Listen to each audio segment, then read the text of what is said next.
Hello friends, welcome to infinity academy. मी आहे मैत्री आणि या व्हिडिओत तुम्ही पाहणार आहात प्रॅक्टिस सेट नंबर 16. या आधीचे आणि नंतरचे व्हिडिओसुद्धा मी टाकलेले आहेत.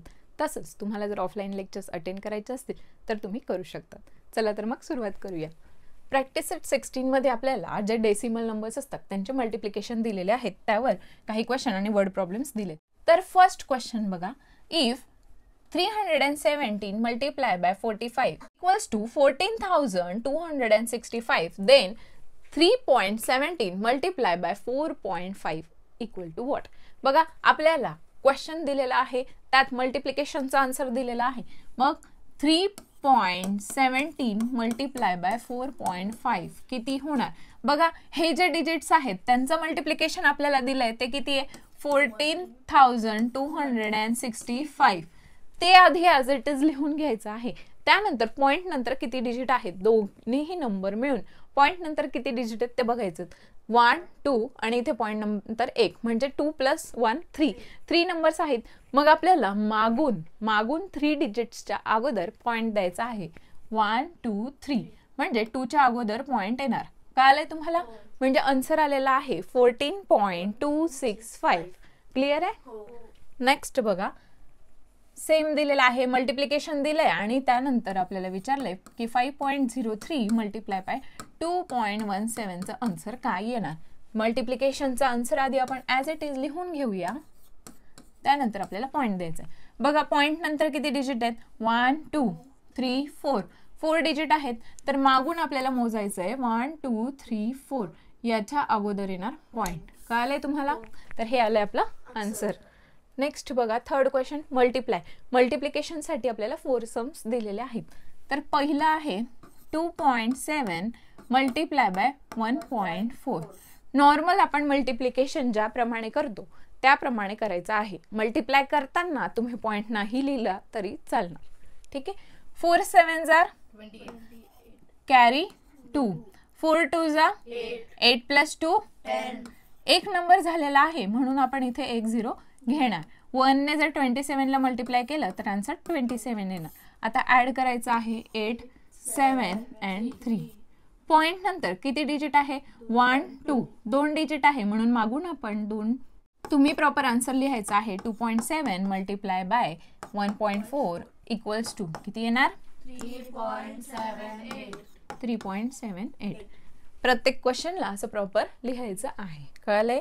सेकंड बघा, 6.17 मल्टिप्लाय बाय 3.9. 9 7 jar 63, carry 6. ठीक आहे. 9 1 जा 9 9 + 6 15, कॅरी 1. 9 6 जार 54 + 1 55. मग 1 0 येणार. आता 3 ने मल्टिप्लाय करणार, मग काय येणार? 3 7 जार 21, कॅरी 2. ठीक आहे. 3 1 जार 3 + 2 5. 3 6 जार 18 + 1 19. आता आपल्याला करायचं ऍड. 3 5 + 1 6 10, carry 1 1 + 5 6 6 + 9 15, carry 1 + 1 2. ठीक आहे. हे आले आन्सर. पण आपण पॉइंट दिलाय का? नाही. पॉइंट नंतर किती डिजिट आहे? 1 2 3. मग मागून 1 2 3 इथे येणार आपला point. कळालंय?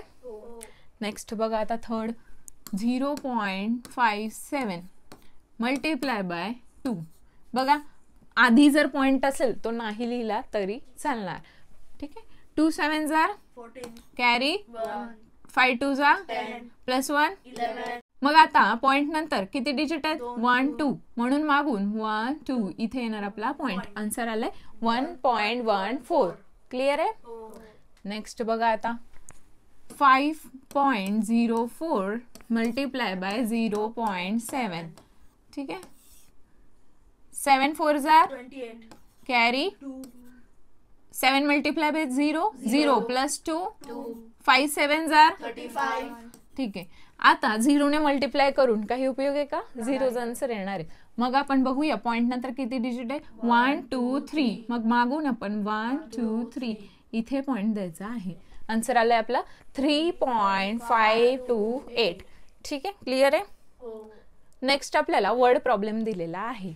Virendra brought 18 bags of rice, each bag weighing 5.2 850 kg. How much rice did he buy all together? त्याने एकत्र किती राईस घेतलाय हा पहिला प्रश्न विचारलाय. दुसरा प्रश्न काय, if rice cost 42 rupees per KG, एका किलोला जर 42 रुपये राईसची किंमत आहे तर हाऊ मच डीड ही पे, तर त्याने याच्यासाठी किती पे केले हे आपल्याला विचारले. तर बघा पहिले काय करणार आपण सांगा बरं, राईसचं टोटल वेट काढणार. कसं काढणार तर 5.250 मल्टिप्लाय बाय 18. ठीक आहे, हे काय झालं वेट आणि 18 किती बॅग्स आहेत. काय आलंय 80 8 5 जार 0 आणि कॅरी 4, 8 2 जार 16 प्लस 4 कॅरी 2, 8 5 जार प्लस 2 42. एक नंबर झालाय म्हणून एक 0 घेणार. 1 ने याला मल्टिप्लाय केल्यावर आन्सर तोच नंबर येणार. ठीक आहे, 0 0 5 4 9. पॉइंट नंतर किती डिजिट होते 1 2 3, मागून 1 2 3 म्हणजे बघा 94 kgs and 500 ग्रॅम एवढा राईस आहे. मग आपण लिहिणार total rice is 94 kg and 500 gram. कळलंय. मग आता आपल्याला त्याची कॉस्ट विचारली किती रुपयाला हा राईस आहे. मग आपण त्याच्यासाठी 94.500 ला कितीने 42 ने मल्टिप्लाय करणार. ठीक आहे, 2 0 0 2 0 0 2 5 जार कॅरी 2 4 जार प्लस 1 2 9 जार. ठीक आहे, 2 चं झालं आता 4 ने 4 0 0 4 0 0 4 5 जार कॅरी. ठीक आहे, 2 येणार 4 4 जार प्लस 2 कॅरी 4 9 जार प्लस 1 ठीक आहे 37. आता आपण करणार यांची addition 0 0 0 9 8 plus 8 16 carry 1 1 plus 1 2 and 7 9 and 3. ठीक आहे, आता पॉइंट नंतर किती डिजिट आहे 1 2 3, मग मागून आपण 1 2 3 इथे पॉइंट देणार आहे. म्हणजे आन्सर आलेला आहे 3969 rupees. The cost of total rice is 3969 rupees. कळलंय तुम्हाला. ठीक आहे, नेक्स्ट क्वेश्चन बघा. 5th question, Vedika has 23.50 metres of cloth. तिच्याकडे 23.50 एवढा मीटरचा कापड आहे. She used it to make 5 curtains of equal size. तिला पडदे बनवायचे आहेत पण ते कसे सेम साइजचे. किती बनवायचे 5 बनवायचे. ठीक आहे, if each curtain required 4 metres 25 centimetre to make. जर प्रत्येक एका कर्टनला 4 मीटर्स अँड 25 सेंटीमीटर एवढा कापड लागत आहे. How much cloth is left over. किती कापड उरलेला आहे हे विचारलंय. मग सगळ्यात पहिले आपण काय करणार, टोटल किती कापड लागतोय 5 कर्टनसाठी तो काढून घेणार. समजलंय. मग त्यासाठी काय करणार 4 मीटर्स म्हणजे 4.25. बघा हे मीटर्स आणि सेंटीमीटर याला आपण काय लिहिणार 4.25. हे एवढं कापड एका कर्टनला लागतंय. असे किती कर्टन्स बनवायचे 5, म्हणून आपण मल्टिप्लाय करणार 5. ठीक आहे, 5 5 जार कॅरी 5 2 जार प्लस 2 कॅरी 5 4 जार प्लस 1. पॉइंट नंतर किती डिजिट आहेत 1 2, मग मागून आपण 1 2 इथे पॉइंट देणार आहे. म्हणजे तिला जे 5 कर्टन्स बनवायचे त्याला कापड लागतोय 21 मीटर अँड 25 सेंटीमीटर. ठीक आहे, पण त्यांनी आपल्याला काय विचारलंय की how much cloth is left over. किती कापड उरलंय. तिच्याकडे किती कापड आहे 23.50. मग यातनं आपण 21.25 मायनस करणार.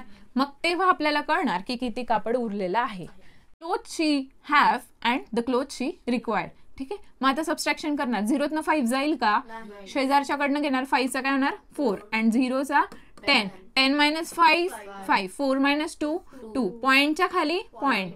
3 minus 1 2, 2 minus 2 0, म्हणजे 2.25 एवढा कापड उरलेला आहे. पण तो मीटर आणि सेंटीमीटर मध्ये आपल्याला दिलाय तर आपण कसं लिहिणार 2 metre and 25 centimetre cloth is left over.